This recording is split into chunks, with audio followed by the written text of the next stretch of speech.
Hardness के मामले में डायमंड नंबर 1 है और बोरॉन नंबर 2।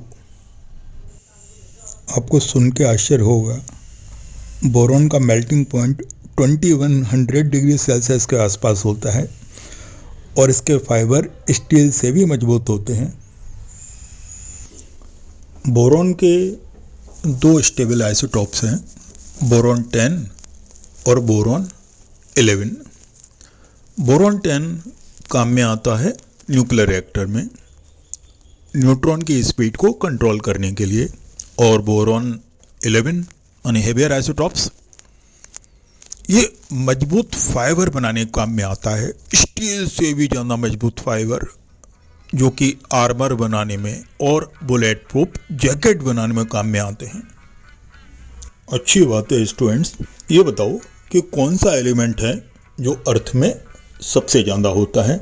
मुझे मालूम है आप बता दोगे कि कौन सा एलिमेंट है जो अर्थ में सबसे ज़्यादा होता है, वो है ऑक्सीजन।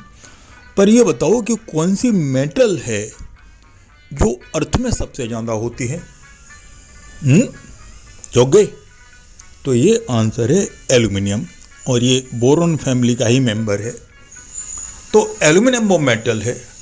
और गैलियम के बारे में, इसके बारे में क्या जानते हो? आपको मालूम है ये थर्मामीटर बनाने काम में आता है, गैलियम थर्मामीटर। और गैलियम का मेल्टिंग पॉइंट काफ़ी कम होता है, 303 केल्विन। इस फैमिली का, बोरॉन फैमिली का सबसे ज़्यादा इलेक्ट्रोपॉजिटिव एलिमेंट है एल्यूमिनियम।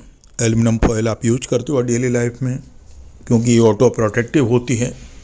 ऐसा कहते हैं कि एल्यूमिनियम तीसरा सबसे ज़्यादा मिलने वाला एलिमेंट है। 1 और 2 पर आते हैं ऑक्सीजन एंड सिलिकॉन, और नंबर 3 पे आता है एल्यूमिनियम। और हमारी अर्थ का ऑलमोस्ट 8.1% पार्ट एल्यूमिनियम का बना होता है, और एल्यूमिनियम ज़्यादातर मिलता है ऑक्साइड के फॉर्म में, एल्यूमिनियम ऑक्साइड, जिसे आप बॉक्साइड भी कहते हो। बोरॉन फैमिली में 5 एलिमेंट हैं stable element, boron, aluminium, gallium, indium और थैलियम। और एक सिंथेटिक एलिमेंट भी है नियोनियम, जो रेडियो एक्टिव होता है। तो इस तरह 6 एलिमेंट हुए, पर नेचर में केवल 5 एलिमेंट मिलते हैं, 6वां सिंथेटिक एलिमेंट है। तो बताओ इनमें सबसे ज़्यादा इलेक्ट्रोपॉजिटिव एलिमेंट कौन सा है इस फैमिली का? और वो है एल्यूमिनियम। और सबसे ज़्यादा इलेक्ट्रोनेगेटिव एलिमेंट कौन सा है? वो है बोरॉन। पर यहाँ मेरा एक दूसरा सवाल है कि सेकंड मोस्ट इलेक्ट्रोनेगेटिव एलिमेंट कौन सा है? अक्सर एक सवाल एग्जाम में आता है कि बोरॉन का मेल्टिंग पॉइंट इतना हाई क्यों है। असर्शन रीजन में आता है कि इतना हाई मेल्टिंग पॉइंट क्यों है, और इसका आंसर है इसकी स्ट्रॉन्ग क्रिस्टलाइन स्ट्रक्चर इसके पीछे रिस्पॉन्सिबल है। मेल्टिंग पॉइंट हाई होने का कारण है इसकी स्पेशल क्रिस्टलाइन स्ट्रक्चर, जो डायमंड से बहुत ज़्यादा मिलती जुलती है।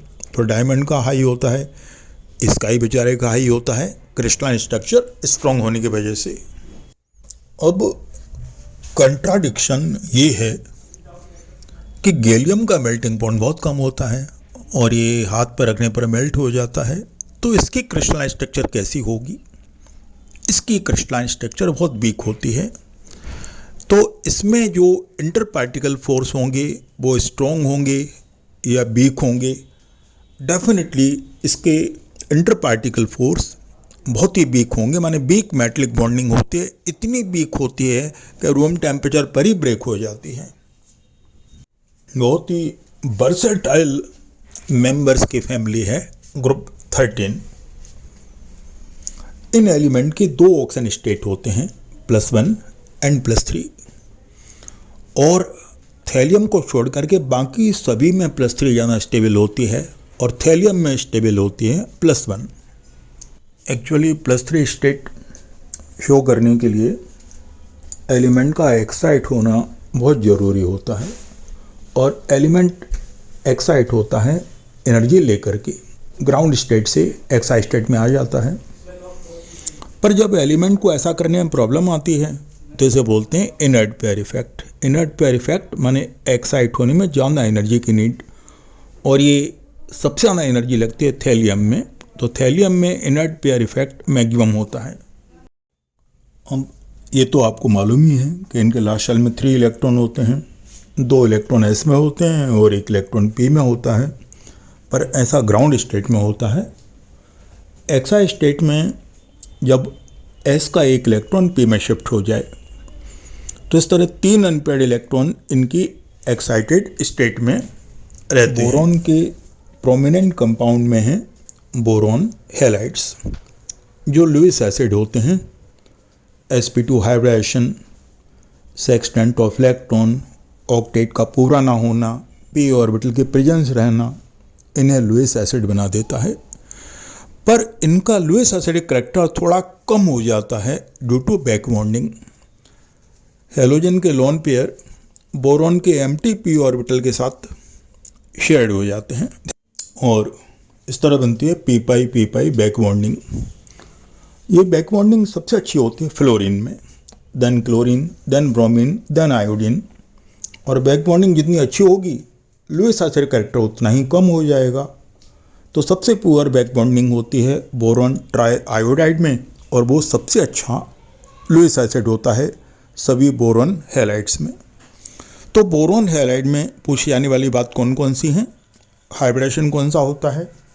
sp2 ट्राइगोनल प्लेनर स्ट्रक्चर, सभी नॉन पोलर होते हैं, सभी में बॉन्ड एंगल 120 होता है। और याद रखना है बैक बॉन्डिंग कैसे बनती है। बैक बॉन्डिंग बनने के लिए हैलोजन का लोन पेयर शेयर्ड किसके साथ होता है? शेयर्ड होता है बोरॉन के mtp ऑर्बिटल के साथ।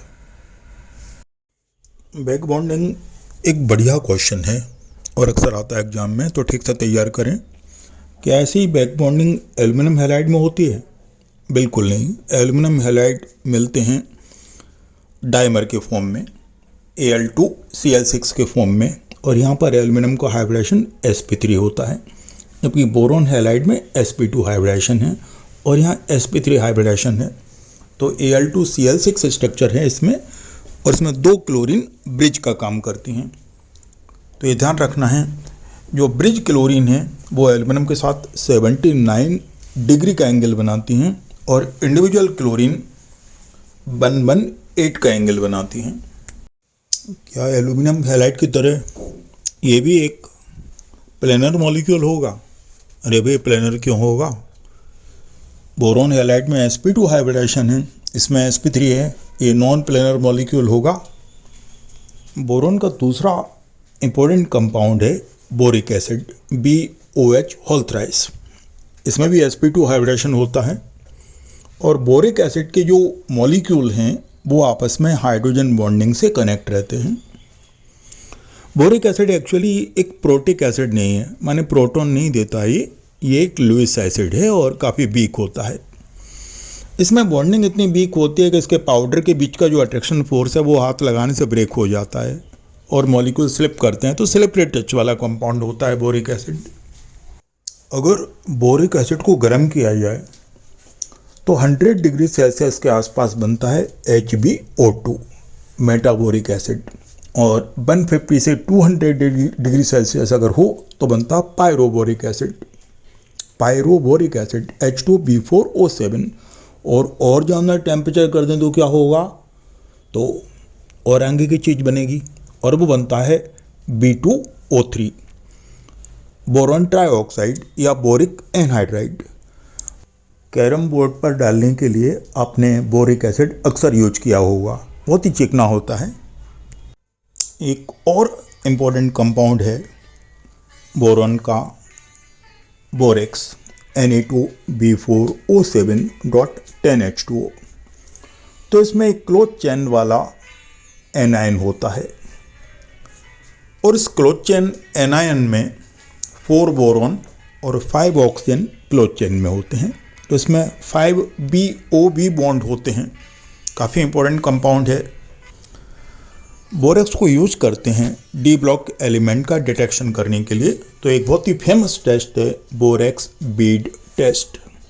बोरेक्स को अगर डी ब्लॉक सॉल्ट के साथ हीट करें तो कलर्ड बीड बनते हैं, मेटाबोरेट कंपाउंड के कलर्ड बीड, जैसे CuBO2 होल ट्वाइस बनता है, ब्लू कलर बीड बनता है। ऐसे ही टाइटेनियम का येलो कलर का बीड बनता है। तो ये मेटाबोरेट कंपाउंड के बीट फॉर्म होते हैं और टेस्ट का नाम है बोरेक्स बीट टेस्ट। एग्जाम के लिए एक इम्पोर्टेंट टेस्ट है।